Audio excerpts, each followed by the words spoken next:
Internetda data analitika uchun roadmap deb qidirsangiz, o'nlab har xil sxemalar asosida tuzilgan manbalarga duch kelasiz. Aksariyat odamlar bitta katta xatoga yo'l qo'yishadi, ya'ni data analitika uchun kerak bo'ladigan asosiy dasturlar Python, SQL va Power BI ni birdaniga o'rganishni harakat qiladilar. Lekin 2 haftaga bormay charchab tashlab qo'yishadi. Xo'sh, muammo unda nimada? Muammo ko'p ma'lumotda emas, balki noto'g'ri tizim orqali o'rganishda. Ushbu videoda data analitika uchun kerak bo'ladigan asosiy 3 ta dasturni qanday ketma-ketlikda o'rganish kerakligini aytib beraman. Birinchi qadam bu SQL hisoblanadi. Masalan, ko'plab bizneslarning ma'lumotlari odatda katta ma'lumotlar bazasida saqlanadi va shu ma'lumotlar bazasidan biz o'zimizga kerakli bo'lgan ma'lumotlarni olishimiz uchun albatta ma'lumotlar bazasi bilan ishlash tilini bilishimiz kerak. SQL buning uchun ayni muddao til hisoblanadi. SQL da biz qiladigan asosiy ishlar ko'plab querylarni yozish orqali, ma'lumotlarni filtrlash va jadvallarni bir-biriga bog'lash orqali o'zimizga kerakli bo'lgan ma'lumotlarni ajratib olish uchun, ya'ni umumiy olganda ma'lumotlarni tahlil qilish uchun SQL kerak bo'ladi. Ikkinchi qadamda esa biz eng mashhur dasturlash tillaridan biri bo'lgan Python dasturlash tilini o'rganishimiz kerak bo'ladi. Bilamizki, Python dasturlash tili ko'plab sohalarda keng qo'llaniladi. Jumladan data analitika sohasi uchun ham Pythonni biz asosan ma'lumotlarni chuqur tahlil qilish va avtomatlashtirish uchun ishlatamiz. SQL bizga ma'lumotni bazadan chiqarib beradi, lekin bizga statistik chuqur tahlillar qilishimiz uchun yoki ma'lumotlarni tozalashimiz uchun bizga aynan dasturlash tili kerak bo'ladi.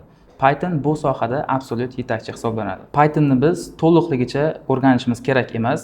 Bu sohada faqatgina dataga oid bo'lgan qismini o'rgansak yetarli. Masalan, datani tahlil qilish va uni transformatsiya qilishimiz uchun bizga Pandas va NumPy kutubxonalarini o'rganishimiz kerak bo'ladi va dastlabki asosiy ko'rsatkichlar hamda tendensiyalarni ko'rishimiz uchun Matplotlib va Seaborn kutubxonalarini o'rganishimiz yetarli bo'ladi. Va Pythonni bizga yana bir kerakli jihatlaridan bittasi bu ma'lumotlarni internet veb saytlaridan olish va ularni transformatsiya qilib turib, ma'lumotlar bazasiga yuborishimiz uchun ham ancha kerakli hisoblanadi.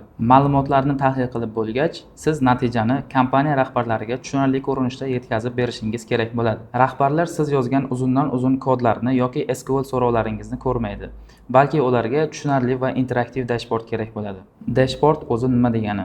Tasavvur qiling, siz mashina haydab ketyapsiz. Sizning ko'z oldingizda speedometr, benzin qancha qolganligi yoki dvigatel haroratini ko'rsatib turuvchi ko'rsatkichlar mavjud. Siz mashinani to'xtatib, kapotini ochib, simlarini tekshirib o'tirmasdan yoki yoqilg'i darajasini, ya'ni benzinni o'lchab o'tirmasdan, shunchaki yoningizda turgan panel orqali ko'rib turasiz. Dashbord ham xuddi shunaqa narsa, ya'ni biznesning boshqaruv paneli hisoblanadi. U kompaniya rahbariga minglab qatorli ma'lumotlarni Excel jadvallarda o'qib o'tirmasdan, shunchaki bitta ekranda biznesning holatini ko'rsatib turadi. Bu dashbordlarni yasashimiz uchun biz Microsoftning dasturi bo'lgan Power BI dasturini o'rganib chiqishimiz kerak. Power BI bu raqamli ko'rinishdagi ma'lumotlarni interaktiv ko'rinishdagi dashbordlarga aylantirib beradigan dastur hisoblanadi. Ya'ni siz SQL va Pythonda to'plagan hamda tozalagan ma'lumotlaringizni aynan Power BI dasturida chiroyli ko'rinishdagi dashbordlarga va dinamik dashbordlarga hamda biznes ko'rsatkichlari bo'lgan, ya'ni KPI larga aylantirasiz. Power BI da siz asosiy ikkita kerakli bo'ladigan tushunchalarni mustahkam o'rganishingiz kerak. Ya'ni birinchisi bu data modeling, ya'ni bu ma'lumotlar orasidagi bog'liqlik deb ataladi va ikkinchisi DAX query'lar, ya'ni bu data analysis expression degani. Data modeling bu nima?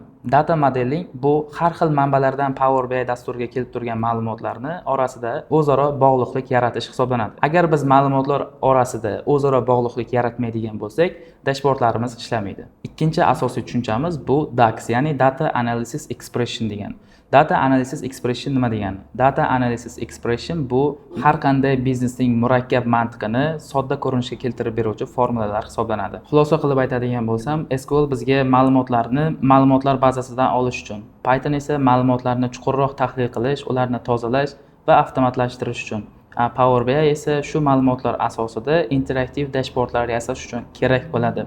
Agar siz ham men aytgan ketma-ketlikda shu 3 dasturni yoki tillarni o'rganib chiqadigan bo'lsangiz, albatta natijaga erishasiz.